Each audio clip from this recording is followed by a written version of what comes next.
Mga kabunyog, mga kababayan, magandang araw po sa inyong lahat. Welcome po sa isa na namang episode ng ating talakayan dito po sa Attorney Enzo Bunyog.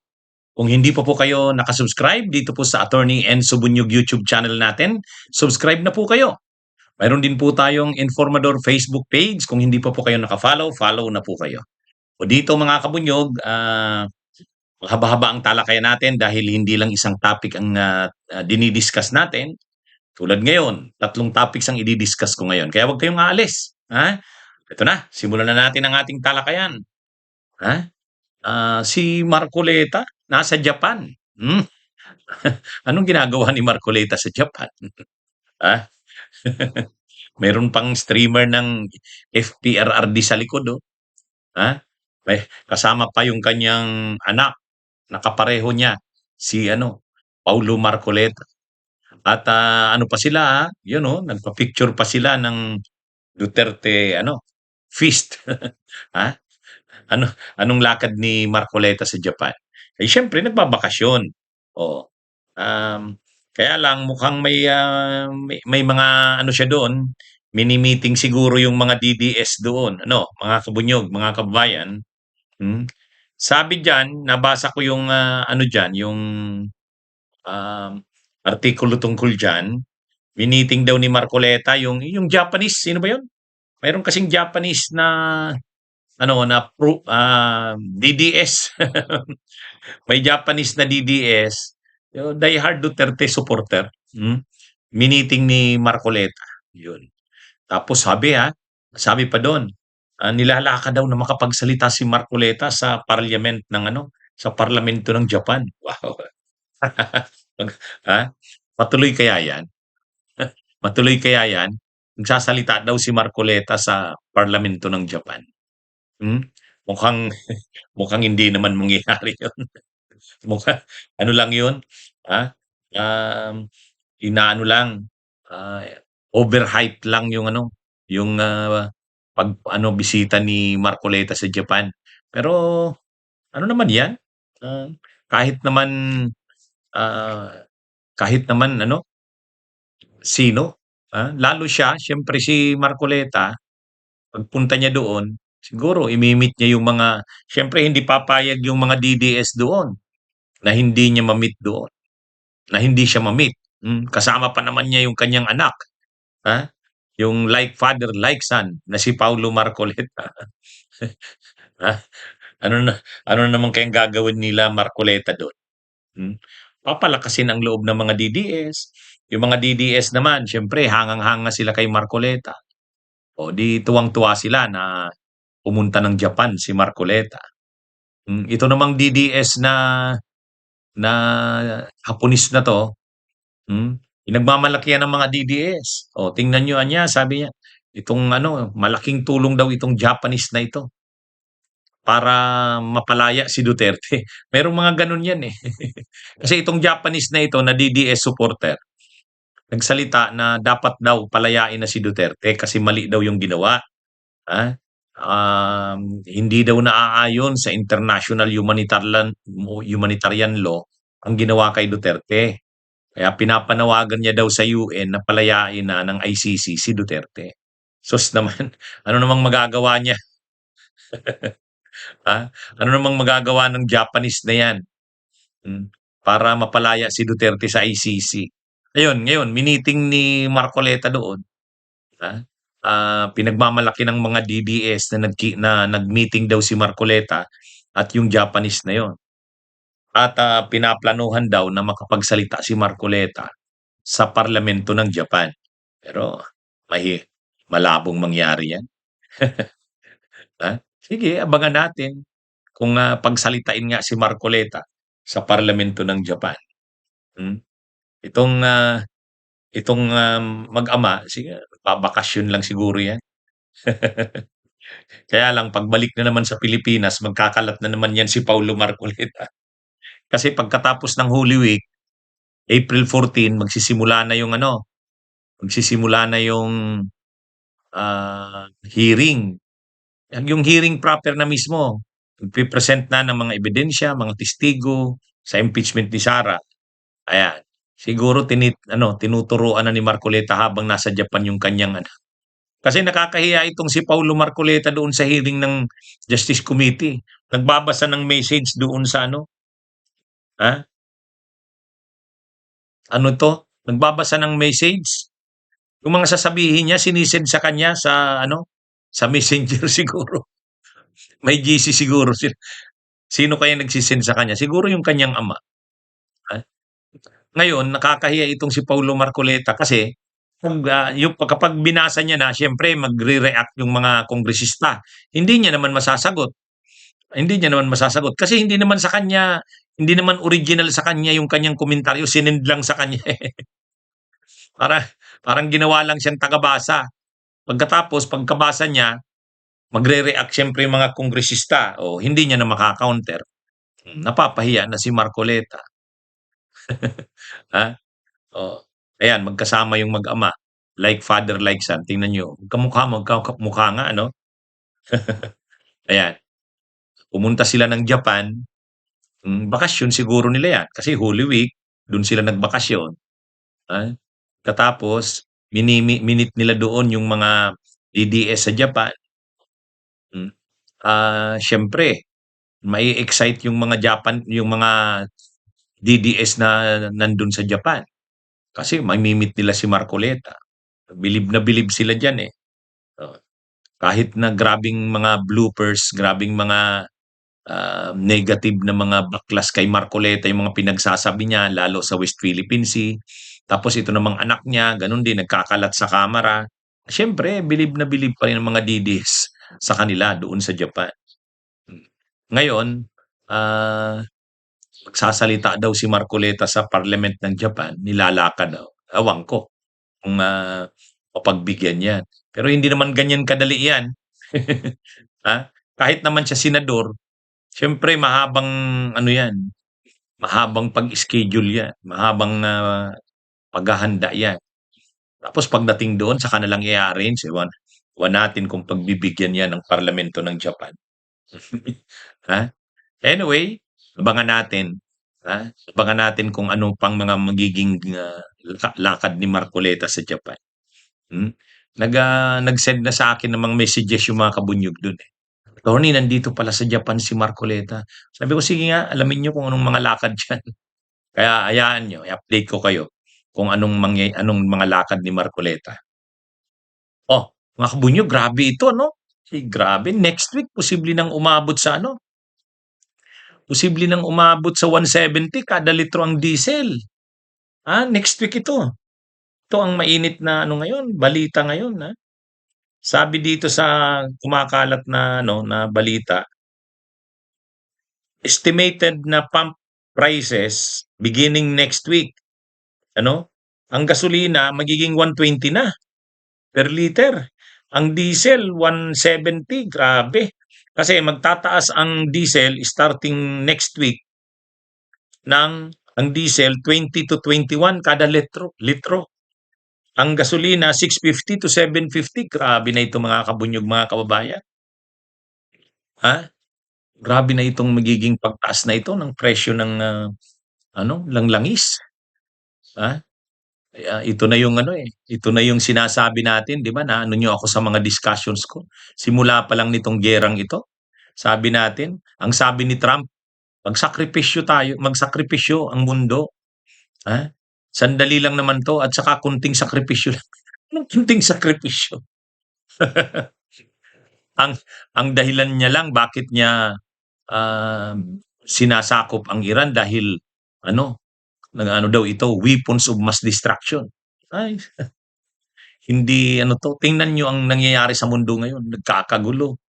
Tingnan mo yung kahirapan na dadalhin nito sa mamamayan ng mundo. Sa atin sa Pilipinas, tayo yung pinakamatinding tinamaan. Bakit tayo yung pinakamatinding tinamaan? Kasi 80% ng ating pangangailangan ng petrolyo ay galing sa Middle East, sa gitnang silangan. 80%. Wala, import dependent tayo pagdating sa langis at dadaan sa sa Strait of Hormuz.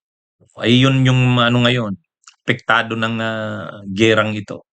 Kaya nakakalungkot itong tapos Sinasabi pa ni Trump, hindi siya kinakampihan ng European Union. Kasi kahit yung mga bansa sa European Union, mga miyembro ng NATO, ayaw din nila ng giyera. Kaya nga sinasabi ng mga bansa sa Europe, sa Europa, ah, ang Germany, United Kingdom, France, Great Britain, lahat sila nagsasabi na dapat nang tapusin na itong giyera na 'to. Kahit nga yung, airspace ng Europe ayaw ipagamit ng mga European countries. Kaya galit na galit si Trump. Pero dapat maging leksyon na ito kay Trump na tapusin niya na yung giyera na 'yan, walang ano 'yan, eh, ah, kahit pa ang purpose mo diyan, kung anuhin niya, durugin ang weapons of mass destruction ng Iran. Unang-una, wala namang ebidensya na mayroong weapons of mass destruction ng Iran. Mga nuclear weapons, wala namang ebidensya. Katulad din niya ng nangyari sa Iraq. Sinakop nila ang Iraq dahil sa nuclear weapons daw nito, weapons of mass destruction. Wala naman. Nasakop na yung Iraq, wala naman. Wala naman nakuha.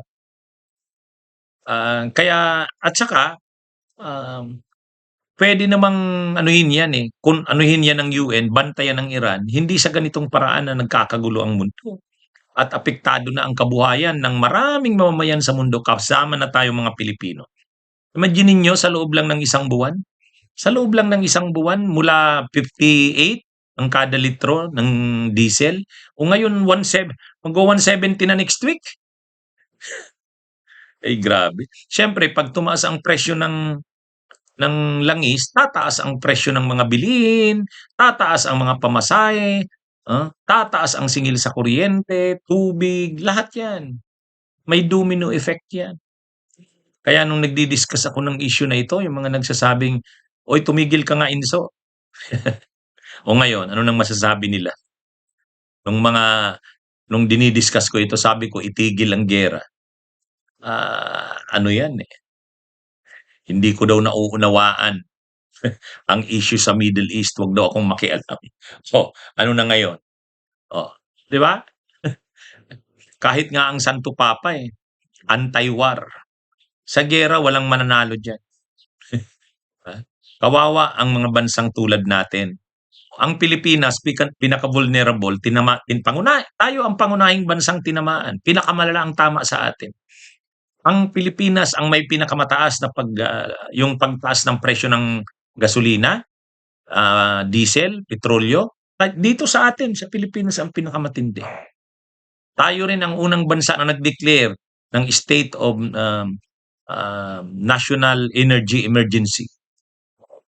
Kaya, at ano pa ito, hindi pa hindi pa tayo nakakaano kung kailan ito matatapos. Grabe ano, mga kapatid, 170 mula sa 58 sa loob lang ng isang buwan to 170. Grabe.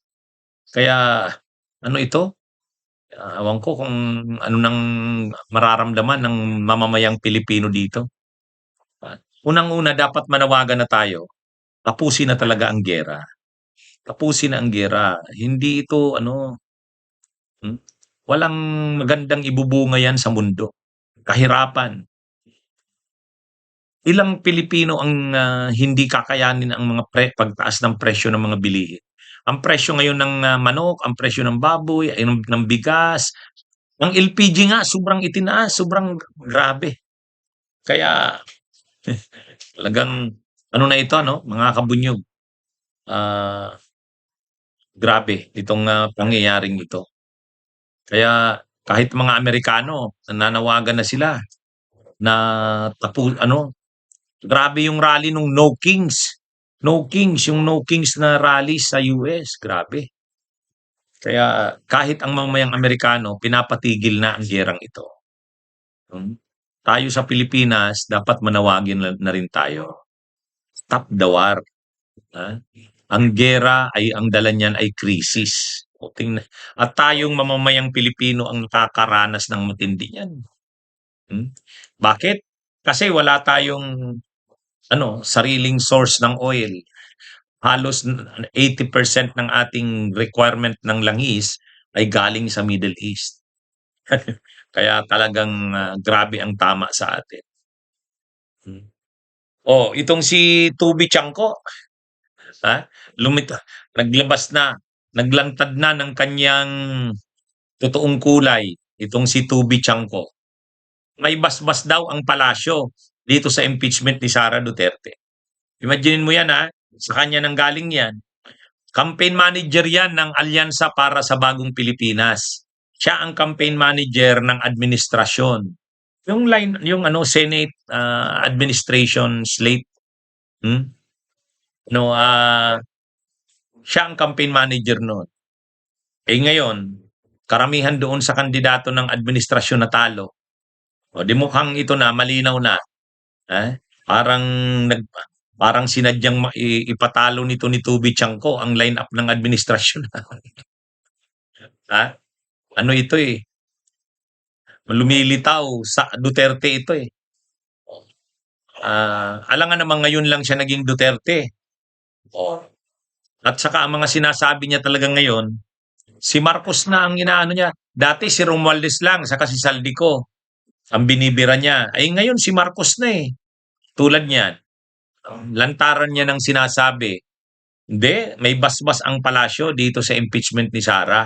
Ang sabi niya, alangan namang halos lahat gumagalaw sa impeachment ni Sara. Sinong magpapagalaw niyan? Malacanang lang ang pwedeng magpagalaw niyan. Ayan na. Maraming nagsasabi, ang plano ni Tiangco, speaker sa pagsisara ang presidente, plano niya maging speaker siya. Kasi dito sa kasalukuyang administrasyon ni PBBM, hindi naman siya magiging speaker.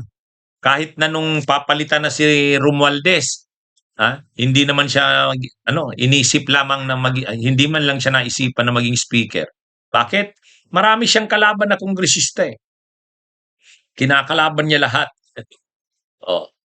Tapos akala mo sa kanya anti-corruption. Pero grabe rin ang pork barrel niya doon sa Nabutas. Mga flood control projects, marami ring flood control projects sa Nabutas. Kung Diskaya nga, mayroong mga projects sa Nabutas doon sa distrito niya eh. Kung hindi man ghost project yun, substandard yun. Kaya ipokrito rin itong si Tiangco eh. Nananawagan ng anti-corruption. Siya rin naman, ganun din. Tapos, ang malala pa sasabi niya, kaya daw yan impeachment na yan, sinusulong ng mga kongresista dahil ayaw daw nila na si Sara ang maging presidente sa 2028 dahil pag si Sara daw ang presidente, hindi daw ito maaariglo. Ay ito daw mga sangkot na ito sa anomalya. Siyempre, ayaw nila na ang presidente hindi na aariglo. Wow. Si Sara Duterte hindi na aariglo. Hindi nga hinaharap ang mga issue sa kanya ng korupsyon eh. Kung ano-ano ang palusot dun sa impeachment niya eh. Paano niya parang itong si Tiangco, tudo tanggol kay Sara na parang itong si Sara ay hindi sangkot sa korupsyon. Parang katulad niya rin. Kung makapanawagan, akala mo mga hindi sila sangkot sa korupsyon. Si Sara daw, hindi pa aariglo kung maging presidente. Sino ang nasa likod ni Sara? Sila Gloria Arroyo? Mga Duterte? Mga Estrada? Sila Cayetano? Sila Villanueva? Yan yung mga susuporta kay Sara. Ngayon, yung bang mga yan? Mga yan eh. Sila Arroyo, mga kilala na yan sa korupsyon. Ngayon, ang mano lang dito, nilantad na ni Tubi Tiangco na siya ang totoo niyang kulay, Duterte. Papalusot pa yan, hindi naman daw siya pro-Sara, hindi naman daw siya lahat ng sinasabi niya at ginagawa, pabor kay Sara. Ngayon, dati tinitira niya lang si Saldico, si Romualdez. Ngayon si PBBM na eh. Nung una nagsasabi pa siya, supportado ko naman ang administrasyon ni PBBM. Kay Romualdez lang ako saka kay Saldico ngayon hindi na. Pati na si PBBM binibira niya na. Kaya yan, malinaw na ngayon. Malinaw na ang totoong kulay ni Tubi Tiangco. Okay, mga kabunyog mga kabayan, magandang araw sa inyo.